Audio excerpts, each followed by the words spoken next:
that it's going to be for the US Senate. And I was asked to come and support a candidate who believes in Brexit and wants a free trade deal with the United Kingdom and as close as possible relations. And whilst I'm delighted to come and do it, I'm a little bit embarrassed. I'm a little bit embarrassed because I've got to explain to them all that actually the free trade deal with the United Kingdom could take a very, very long time after Theresa May's speech the other day. Although, if Labour were to come to power, it could take forever. Why do I say that? Well, Sir Keir Starmer, the shadow Brexit secretary, and he's just been interviewed, of course, by Ian Dale. Now, he's been speaking today in Brighton at the Labour Party conference, and he's basically saying that a new single market relationship with the EU after Brexit is what he's looking for. And the key thing is, he says, he wants whatever our relationship in the future with the EU is, and this is after, by the way, the transition period, which some in the Labour Party have been hinting could be as long as 4 years.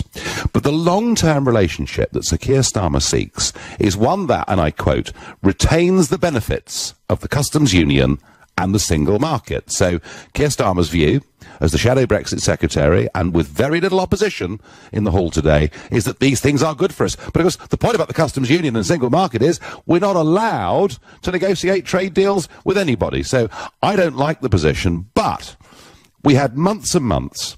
Do you remember earlier this year, I kept asking, can someone please ring up and tell me what Labour's position on Brexit is? We then thought we had clarity when, during the general election, the manifesto was pretty clear from Corbyn that if you vote Labour and they form a government, we'll be leaving the single market and taking back control of our borders. He even repeated that after the election. I would say to you that the U-turn today is pretty much complete. Not only do Labour support a transition period, in that they're in exactly the same position as Mrs May's Conservatives, but now they're talking about perhaps, a single market and a customs union relationship that could potentially go on forever. So I'm particularly asking for Labour voters, and I'm asking you, if you're a Labour voter, does this clarify the party's position? And indeed, does that please you? So please let me know what you think. 0345 6060 973. You can text at 84850. You can tweet using the hashtag Farage and LBC at LBC. You can watch us live on Facebook from here in Alabama, and you can comment there too. And the first caller today is John from Henley-on-Thames. John, hello. Do you think that Keir Starmer has clarified now the Labour Party's position, and that's that? I am very, very disappointed in both Starmer and Theresa May. Yep. I believe they actually both really want to stay in the EU, and they are going against the referendum result. They both really, deep down, want out. Well, they both want in, you mean? Yeah, I mean, the country voted out. I mean, May is still saying we'll leave, and Keir Starmer in the interview with Ian Dale. I don't believe May at all. Okay. She's said so many things and gone back on what she has said on various items. The negotiations really are at a standstill. Whatever we offer the EU, they will always want more. Well, John, you say that. Today, they're even hinting that they might not allow us a transitional deal unless we tell them how much money we're prepared to cough up in this so-called divorce bill. So you're quite right. Those negotiations are difficult. John, I mean, are you a Conservative supporter normally? Conservative and UKIP. Conservative and UKIP. Okay. Okay. No, fine. So basically, John, you think the whole lot are letting us down like a cheap pair of braces, yeah? I really, really, really do. Well, I really do. I am so disappointed in the way democracy has gone in this country after the referendum result. Yeah, no, well, John, it's unfinished business as yet, but strikes me that there was a great revolution, political revolution that took place in 2016. It happened with Brexit. It indeed happened here in America with Trump. And what you've got is a major, major fight back going on from the establishment. John, I thank you for your call. By text, I get, hi, Nigel, why can't we be allowed to negotiate deals to sign just after our contract ends? I bet the EU are or will be, says Helen. Well, Helen, this legally is very tough to answer. What we cannot do all the while we're signatories to the treaty, is sign other trade deals. But what Mr. Verhofstadt, that charming former Belgian Prime Minister that I do battle with in the European Parliament, he suggested we can't even have talks with other countries about potentially future trade deals. Now, clearly, legally, that's not enforceable. So the legal position is we can't sign. What we could do, and what I hope we do, during the Article 50 period, which is what I thought the 2-year transition was supposed to be, I thought we'd be in a position where we could sign a whole host of these things as soon as we were out. But now, if we go into a transition period, and the Prime Minister said it would be 2 years, although I don't believe her, I think it'll be longer, then, we're really sending a message, Helen. We're saying to people, do you know what? Don't bother. Don't come to London. Don't see us, because we're not going to be having a trade deal with anybody for a very, very long time. And that, to me, is one of the most regrettable things that is happening. We're losing this wonderful golden opportunity to reach out to the 85% of the world that is not part of the European Union. Colin in Barnes is my next caller. Colin, good evening. Hello, Nigel. I've listened to you many times, and I've always been a great fan. What I'd like to say is, why don't we go straight away to World Trade Organization rules? If we did that, then suddenly business would know exactly where the future lies. They can it would certainly end, yes, it would certainly end the uncertainty. I mean, for those that aren't familiar, Colin, with what you're talking about, that would mean a tariff regime with the European Union. Probably, some sectors would be quite seriously affected. Food potentially would be seriously affected, although, that could be negotiated. And let's not forget, they sell us a lot more wine and cheese than we sell them. And motor cars typically would attract tariffs of say up to 10%. On other manufactured goods, it would be more like 2 or 3%. So Colin, this is what's called the cliff edge, Colin. We're being told by the CBI, we're being told by the British Chambers of Commerce, we're being told by others that if we finished up in a situation on World Trade Organization lines, that would somehow be a catastrophe. But you don't seem to fear it. Well, look, if we go WTO rules, it's been assessed that on our imports, that is, the stuff they're sending to us from the EU, we get £13 billion a year. On our exports, the stuff we're sending them, we'd have to pay $5 billion a year. So if the government paid all the export tariffs to the businesses, we'd still be better off. $3 billion a year better off. Yeah, we would be better off, Colin. Although the volume of trade may go down. Colin, you've made the case very well. I don't think there's anything to fear from World Trade Organization rules. And I think, actually, if we said to the EU, do you know what? Guys, this isn't going very well. We're going to walk. And let's go to WTO rules. I think that the German car manufacturers and the French wine producers would start screaming pretty quickly and say, can't we come to a better arrangement? Colin, I thank you. By text, I get Starmer. How do I feel? Sold out, sold out, sold out. Whatever happened to integrity and democracy, says John.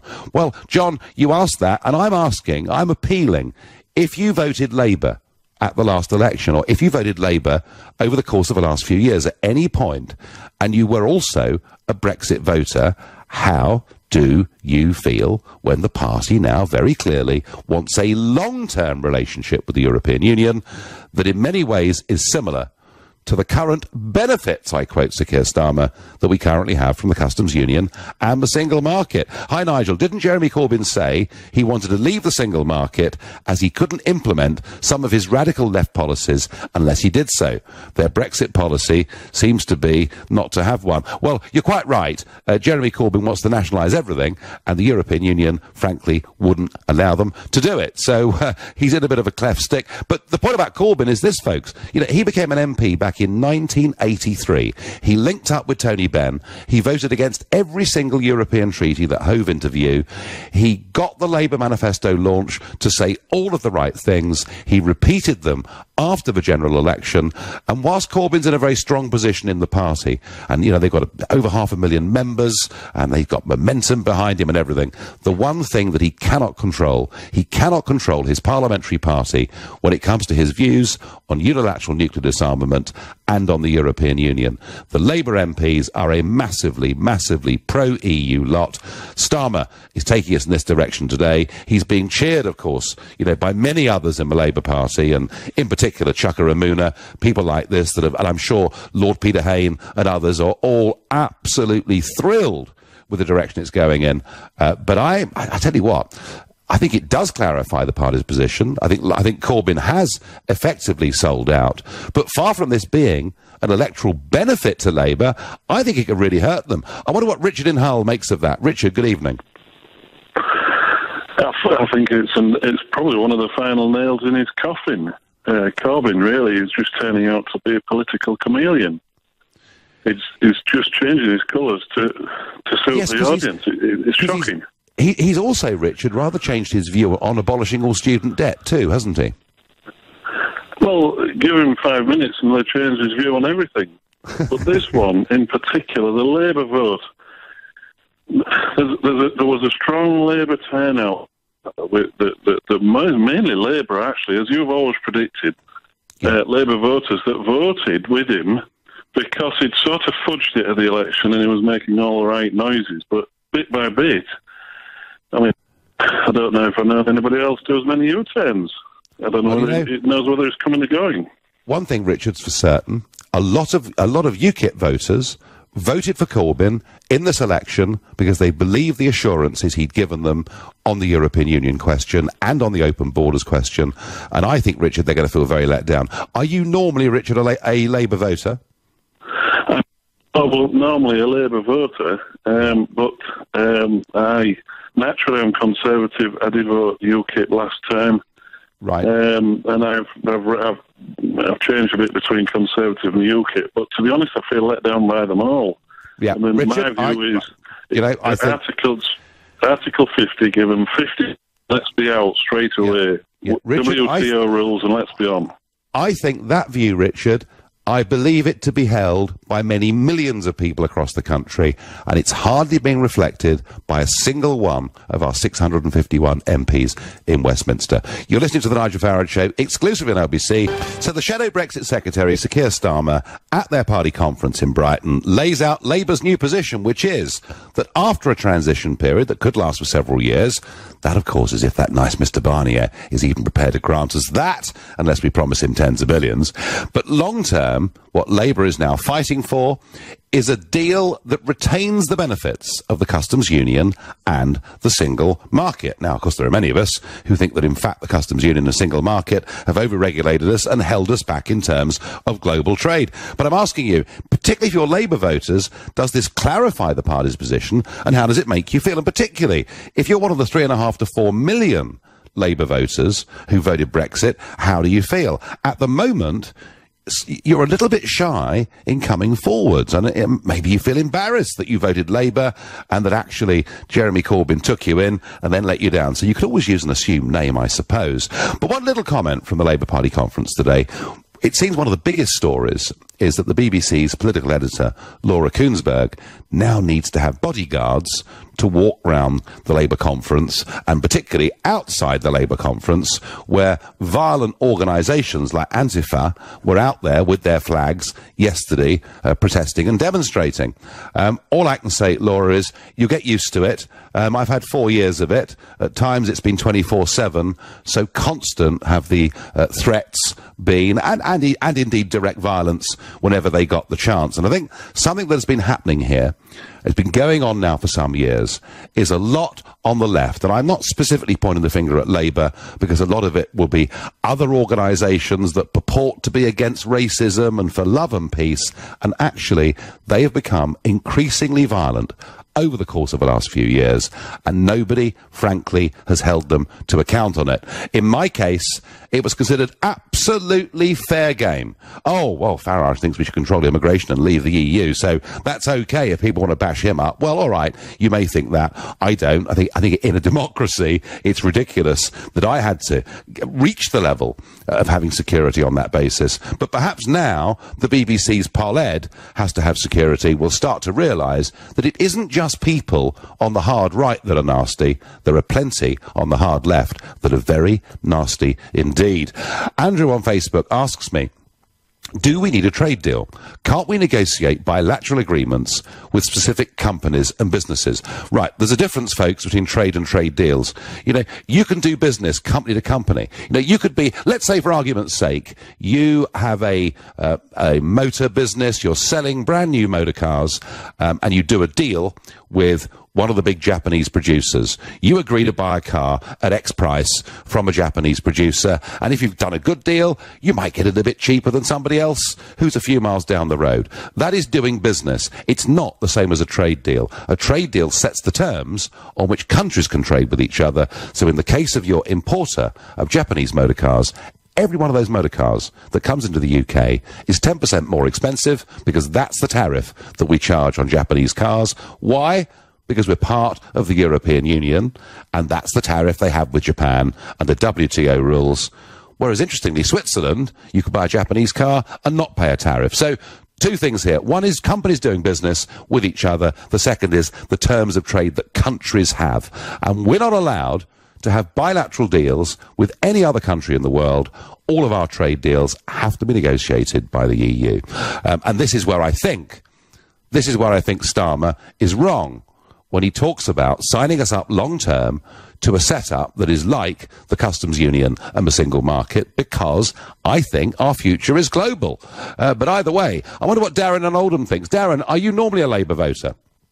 Good evening, Nigel. I voted Remain, and I also voted for my local Labour candidate. And yes. I think it's becoming clearer and clearer that we're never really going to leave. Labour Party doesn't really know what to do. I don't think Mrs May knows what to do, so she kicks it down the road until 2021, when there probably will be a general election by then and a Labour government. So I kind of think, I'm delighted. I'm so happy. We're never going to leave, Nigel. Are you happy, Darren? Are you happy as a Labour voter who, I hope believes in democracy? Are you happy that millions of people voted for Jeremy Corbyn, believing his manifesto when he said we would leave the European Union, we would leave the single market and take back control of our borders? And now, just a few months later, that has all been dropped. Are you happy with that? I think Labour are playing games just like Mrs May is. I think maybe because the whole thing is such a big mess, nobody knows what to really do and how to really deal with it. I think maybe they're all frightened of dealing with it. And like I say, I don't think we're ever going to leave. We might leave in name. But what price democracy, Darren? Europe. What price democracy? What price trust in politics? I mean, I bet living in your street in Oldham, there are people who voted Brexit and voted Corbyn and tonight are not very happy. Maybe, but do you not think it's becoming clearer that no political party really wants to take us completely out of Europe? Do you not think it's becoming clear? Darren, I've thought for 25 years that our political class wouldn't even give us a referendum, and it was only because they were forced into it that they did. No, I mean, I absolutely accept. I think it's becoming clear that our political classes are, frankly, the enemies of the democratic process because they're not prepared to go with that referendum result, which was the biggest exercise in democracy in the history of this country. Well, that's how you look at it, but I look at it as one of the biggest mistakes in this country. I'm not going to go into all the arguments about the campaign. I think there was the public made a huge mistake. And remember, millions voted to stay in. Yes, now that's millions that voted to stay in. Yeah, that was what Keir. Your position's very like Keir Starmer's. When Ian Dale asked him this question just sort of half an hour ago, what's your message to Labour voters who support Brexit? Oh well, what we're trying to do is to protect your jobs. Basically, you're thick. Absolutely. You're stupid. Right. You morons. How could you have voted to leave? No. That's the message, isn't it? Nigel, business leaders have said it's the biggest suicide note in history. We've made a huge mistake. And plenty of business leaders, Darren, too, are saying it's a fantastic, brave new world out there. We can open up to global markets. I mean, look, you and I could argue the Remain versus Leave case. I don't want to do that. What I'm saying to you is, surely, what Corbyn has allowed the Labour Party to do, frankly, has betrayed millions of Labour voters. Not really, no. And do you not think Mrs May's also betrayed her voters because she's frightened of dealing with it? Well, she has to the extent that she's kicked the can down the road. I think what Keir Starmer has done today isn't just to agree to that can being kicked down the road, but to seek a long-term relationship that, frankly, would keep us members of the European Union in all but names. I think what he's done today is even worse than Mrs May, if that's possible. Darren, I thank you for your call. I go to Blackpool next to Terry. Terry, good evening. Hiya. You okay? Well, I'm okay, but I mean, I'm not a Labour voter, Terry. I've never been a Labour voter. But if I was a Labour voter and a Brexit supporter, I'd be furious at the way Keir Starmer's speaking to me.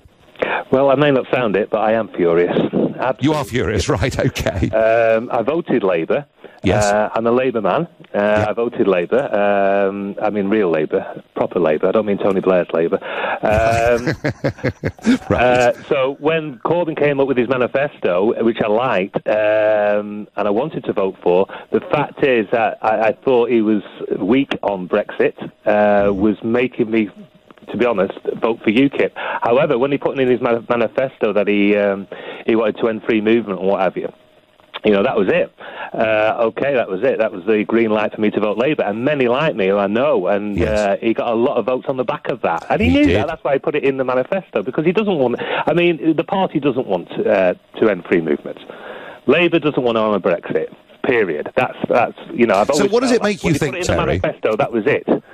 I mean, Terry, the big selling point of Jeremy Corbyn has been, whether you agree with him or not, he's a man of integrity. Yep. He sticks to his principles. How does Corbyn look today with Labour now taking this position? Completely the opposite. I was wrong. Yet again, people are going to be so disillusioned, because somebody else has let them down. Another politician has let them down. Corbyn has let them down. And he's let me down, and I won't be voting for him again, or Labour again, probably. I can't see why I would vote for Labour again. And that's a very sad day for me, and many like me.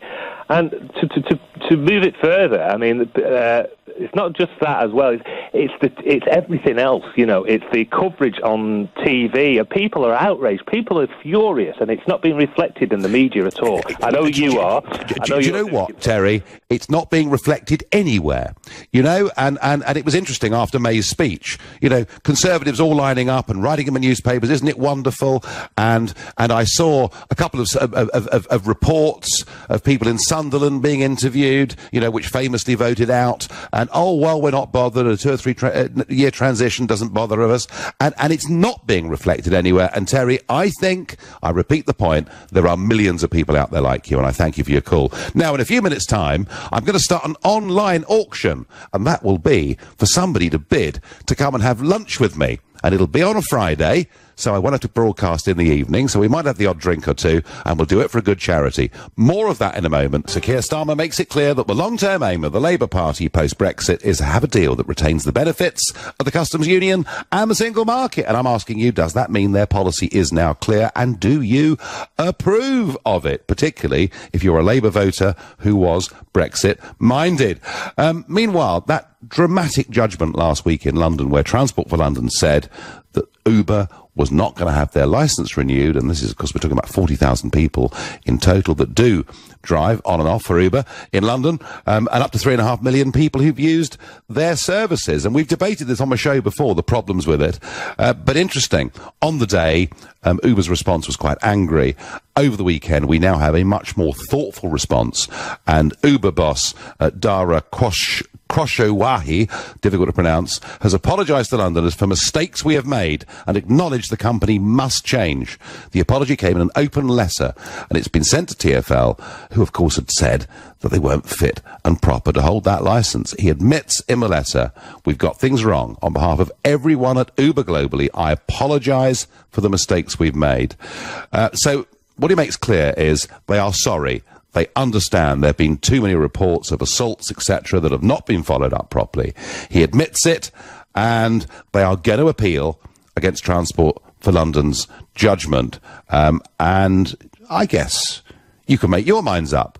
Is this a sincere, genuine apology from Uber for the things that have gone wrong, or is it them getting ready for a big legal defence and making perhaps some quite radical changes, for example, in the vetting of drivers and the making sure that people speak English, all of those things? Is it perhaps, a rather more cynical move in order to get them ready for their appeal against this judgment? You can make your own minds up on that. Now, on this question of, is Labour's position clear? Are you happy with the direction they're going in? I've got a first-time caller here. Adam in Middleton is calling me. Good evening, Adam. Yeah, hi, Nigel. Big Brexiteer myself. One of the few young people who actually supports Brexit, it would seem, but Well, Adam, I tell you what, this idea that the entirety of the nation's youth are in love with the European project, I think is pretty false. And none of us know the exact numbers, but probably a third of young people did vote Brexit. I mean, what sort of age bracket, Adam, are you? Oh, I'm 18. I wasn't actually old enough to vote in the referendum, but I voted in the general recently. But so, I support Brexit. So you were too young to vote in the referendum. So can I ask? So can I ask? Did you vote Labour in the general election? No, I voted Conservative. You did. Okay, right. Yeah, I live in Haywood and Middleton, which is the constituency that came very close for UKIP recently. It came very close for UKIP. You're absolutely right. It did 600 votes away from beating Labour in a by-election a few years ago. So I mean, you know, the Labour Party now are basically saying, look, we're going to have Brexit, but the deal we want long-term would keep us effectively part of a restructured single market and customs union. I say restructured, I mean rebadged, really. You know, I mean, is this a kick in the teeth for Labour voters living in your hometown? Yeah, I think so, because my own grandma, she's always been lifelong Labour. My dad votes UKIP, but he's also a Brexiteer. My nan, she voted to leave the European Union, but still voted Labour in the general election. I tried to convince her, go on, go UKIP or go Conservative if you have to. And, you know, so I just sort of said, let's go for one of them. But no, she still wanted Labour, and, you know, she's not very happy now. I bet she's not, no. And I mean, and this does go to Corbyn's integrity a bit too, doesn't it? Because, you know, he made this big pitch for Brexit voters to vote Labour. He also said he'd wipe away about £100 billion worth of student debt, and now appears to have backtracked on that. And Adam, just quickly, as somebody who, with his first ever vote, voted Conservative, do you feel a bit let down by Theresa May as well? Yep, and I'll tell you what I've done right now. I've signed up for Ready for Rees-Mogg, and I've got my poster up in my window as it happens already. So you've got a Rees-Mogg poster up in your window in Middleton. Ready for Rees-Mogg. Very good. Definitely. Very good. Adam, great to talk to you. Thank you very much indeed. Daniel says, Corbyn supports hard Brexit. Labour need to rein him in on that. Well, they've certainly reined him in. Carl says, I think Carl's right, Daniel. Carl says, Labour MPs control the party, not Corbyn. And Carl, you're right, because Corbyn has always been a hardline Brexiteer. He's always believed in unilateral nuclear disarmament, but there are two policies he cannot get through because his parliamentary party simply won't support him, so he's decided he has to go the other way. Randy thinks that Corbyn is like a faulty sat-nav. He has no idea which way he's going politically. Oh no, Randy, I think it's becoming clearer. He will go whichever way he thinks he can get most political benefit out of. Victor says, Nigel, is it now a coincidence that the next election in the UK is at the end of the transition period? Money on Labour's spend policy gets them in, and we stay in the EU. Victor, it is no coincidence at all, and it's a point, you know, that we made after Mrs. May's speech, is that, and I talked about this on my newish still Sunday show, is that this then takes us to the next general election, and there are very real risks. The very real risks that you could get a Labour government who, by the looks of it, simply would take us out in name only, if they even do that. Elizabeth is calling me from Shrewsbury. Good evening, Elizabeth. Good evening, Nigel. I'm one of those people who voted Labour because I believed in Jeremy Corbyn, in his integrity. I do not anymore. I think Keir Starmer today was dancing on the head of a pin, and they're lying through their teeth.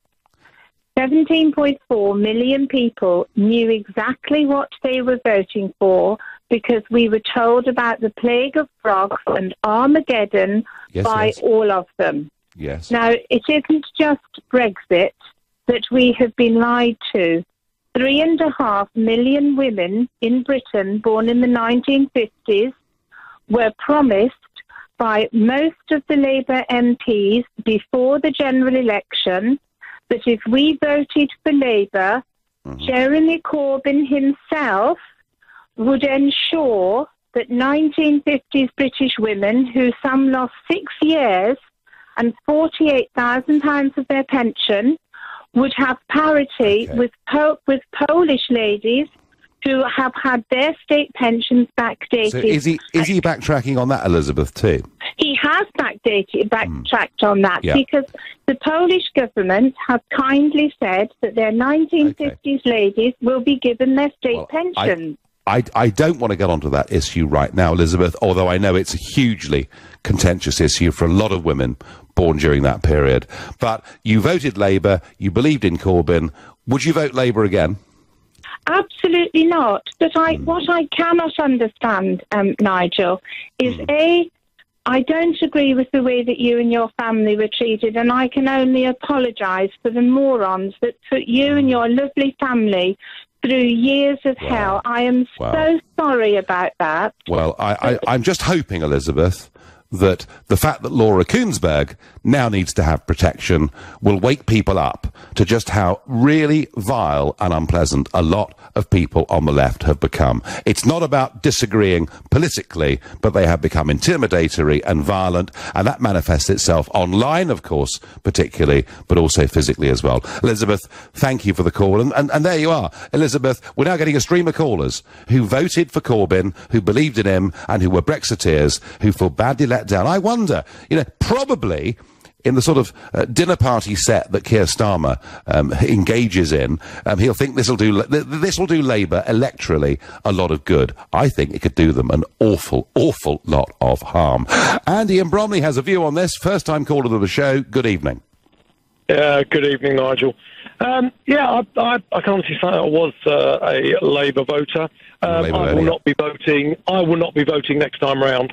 I can honestly say I've been slightly relieved by the Conservative May approach to a longer transition, because I feel whilst I voted for Brexit, I must admit, I think in immediate days and weeks after, it was almost like going to a party and having a horrendous hangover and regretting what I'd done the week before. And it's not about leaving. It's more for me about the economic uncertainty. It's not about Brexit, and I absolutely agree, and it's everything I stand for in terms of running our own country, blah, blah, blah, blah. Yeah. But I think the government has a moral duty to ensure the economic stability of the country first and foremost. If it takes me another 2 or 3 years to leave, but we leave in a far stronger position because we've actually applied ourselves, negotiated proper agreements, etc., then absolutely I'm for it. I am not a lemming, and this country should not be a lemming. Andy, after 2.5 years, we've gone over the cliff with nothing secured. And it's Andy, I understand that. People already talking about, it's all good and great and raving the Brexit flat. That's wonderful.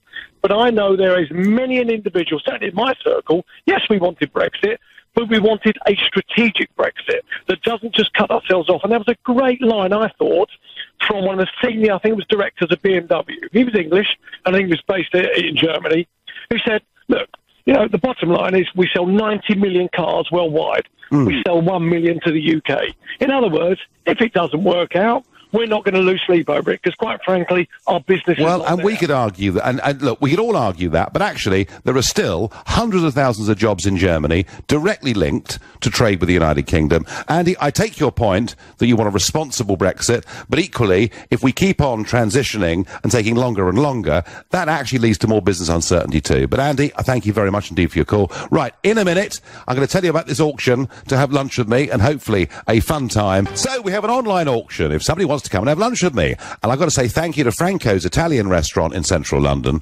and you better come and join me for a private lunch. Ask me any questions you want, hopefully have a good time. 3-course lunch, great sommelier if you like wine at lunch. I certainly do. Now, what's it all for? Well, let me tell you.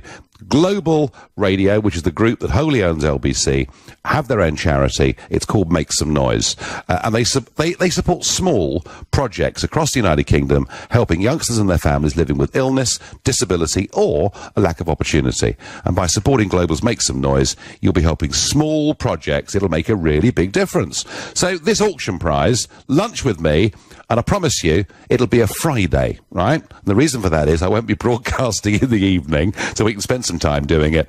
The auction prize will be open for bids online between 7:45 p.m. today, Monday the 25th of September, and 7:45 on Thursday the 5th of October.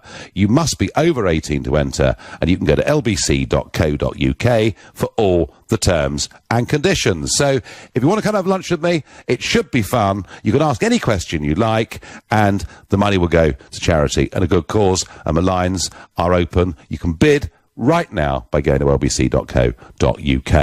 Now, I'm going to go to Michael in Romford. Back to the subject. Keir Starmer laying out Labour's position a very long way away from the manifesto that we saw earlier in the year. Michael from Romford, good evening. Hi, Nigel. First of all, it's an honour to speak to you. Well, thank you for coming on the show. I was active in... Go on. I was active in the Labour Party at university, and I just feel completely betrayed, not just today, but over the past week, by a political establishment. Yes, I mean, I think there is a broader point here, isn't there, that we've got both the parties now supporting transition. You've got the Labour Party now saying, you know, they want sort of to retain the benefits of the single market and the customs union. We've got Theresa May saying the European Union's fantastic, it's wonderful, it succeeds at everything. We've got to sign up very closely in terms of foreign aid and in terms of security and in terms of trade. Yeah, I think people do have a right to be let down. But, Michael, I mean, it's interesting, isn't it? You know, Labour have taken this position. The Liberal Democrats, of course, who the last I saw were sort of between 5 and 7% in the opinion polls, but the Liberal Democrats believing Brexit's a terrible mistake and it must be reversed. You know, is this going to benefit or hurt Labour electorally with Keir Starmer coming up with this position? Well, to be honest, from a personal perspective, I'm over the Labour Party now. I think there are two things that frustrate me, and that is that, one, I don't believe that we should stop because of a hypothetical economic cost. The second issue I have is that the damage this will do to our national democracy for years in the future when people, 52% of people who have no reason to trust our electoral system anymore or trust democracy. What price democracy, Michael? I asked someone that earlier. Yeah, and your second point, Michael? That nobody, we can't trust the establishment anymore. That what is the point in the democratic process if it's not followed? If the will is No, followed. it's an enormously powerful point. Michael, I thank you. And I get tired of political debate that is always about the size of our GDP or money. What about trust? What about belief in democracy? What about the things that were handed down to us that we used to think had a price that was greater than money? And I think Michael in Romford is right to raise that point. Josh in Swansea has never phoned me before. Josh, you've picked up the phone. What's motivated you? Hi, Nigel. Good evening.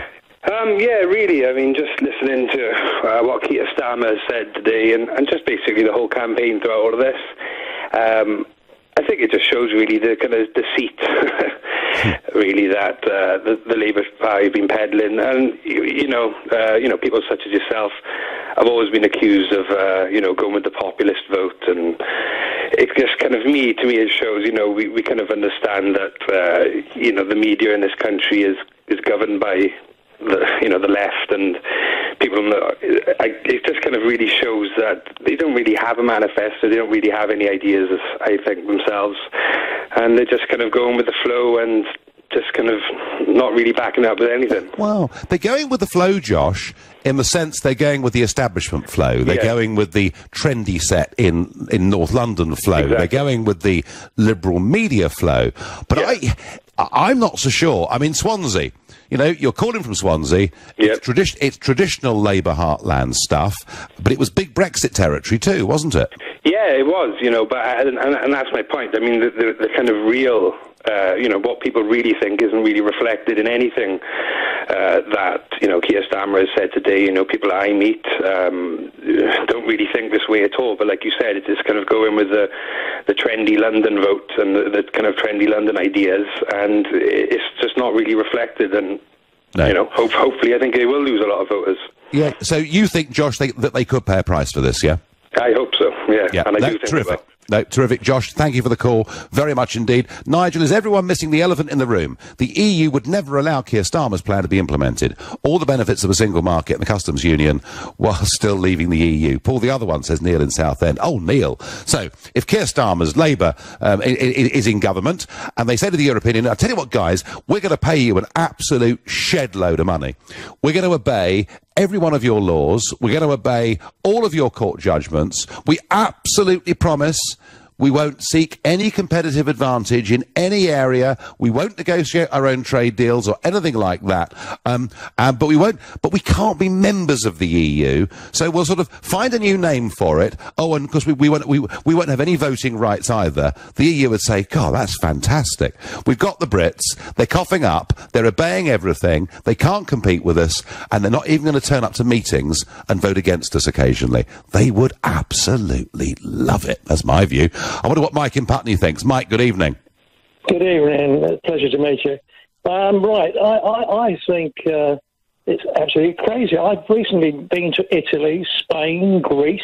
These countries are in a total mess. I wish Jeremy Corbyn would come with me, because I'll tell you what, he'd think again. Yes. Don't we, £180 billion they spend the UK? I think by 2020, in 2021, I do believe we'll be much better off. Yes, well, I do too, Mike. I have to say, I think the biggest mistake the Leave side made in the referendum campaign is what we should have done is we should have got busloads of students into the UK from Greece to go around the universities and say, guys, you think somehow this European Union is wonderful. Just look at the way it's destroyed our country, destroyed our prospects, and I think that would have been very, very interesting. And it's a point I've made, Mike, on this programme, that both left and right across the continent, it's young voters that are doing many of these things. Mike, I thank you. And, of course, in many ways, a lot of young voters yesterday in Germany did vote AfD. And they got 12.6% of the vote and over 90 seats in Parliament. Their percentage of the vote was exactly the same percentage of the vote that UKIP got in the 2015 general election. And we got 1 seat, and he wasn't really one of us. So it just goes to show that in some ways, it's easier under European election systems to make a difference to the debate than it is in Britain. And my last caller on this subject tonight is Branko, who's calling from Finchley. Branko, good evening. Hi, Nigel. How are you doing? I'm fine, thank you. So, is the Labour position now clear, and is it admirable? It's not clear. I'm a Remainer. I was a Labour voter, but I don't even know what they're up to nowadays, so I can't really say. But there was something you said now that just caught my attention. I'd just like to touch up real quick. You said, well, the EU must be really happy because Britain's going to pay in and they're not going to be able to, well, make policy, and they're not even going to turn up to vote.